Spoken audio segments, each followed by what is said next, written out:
Hello and welcome to episode 603 of the Daily Sales Message Podcast, where every single day I share a piece of simple and actionable advice that's designed to help you feel more confident and sell more stuff too.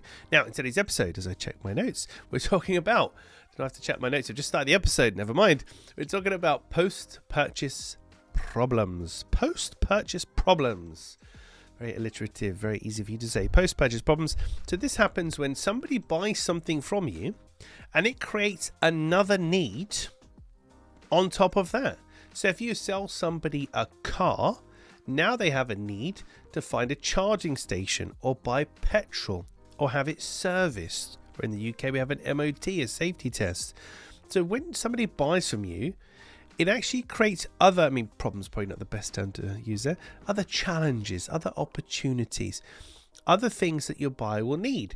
And for you as the seller to know what those things are and to cater for them, it will put you in a really good position to succeed.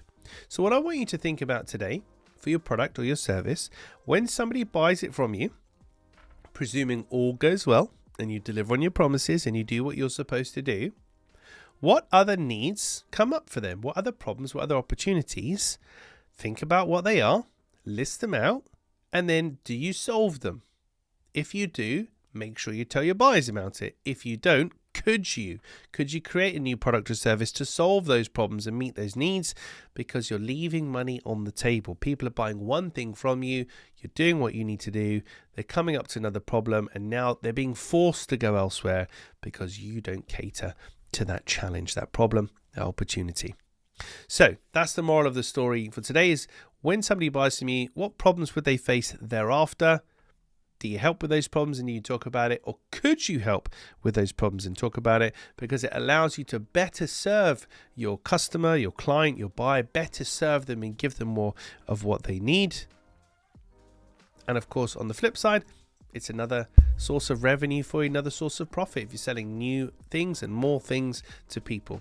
So pay attention. The clues are there. What are the post-purchase problems in your business and how are you currently set up to deal with them? Right, that's it for this episode of the podcast. Tomorrow in episode 604. The title of this podcast pretty much gives away the whole podcast, but I'm sure you've got 2 minutes you can spare to listen to my take on this tomorrow, and it's called The Art of Walking Away.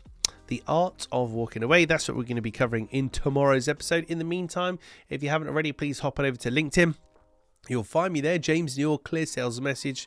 Connect with me, shoot me a DM, let me know what you like about the podcast, anything you want me to cover in a future episode. It's always great to hear from my fans and listen to me. It's always great to hear from people who listen to the podcast. There we go, from around the world, because it really does go around the world, so it's always cool to see that. Fans, honestly. Right, that's it for this episode. I'm going to go and check my ego, and I'll catch you tomorrow for another edition of the Daily Sales Message.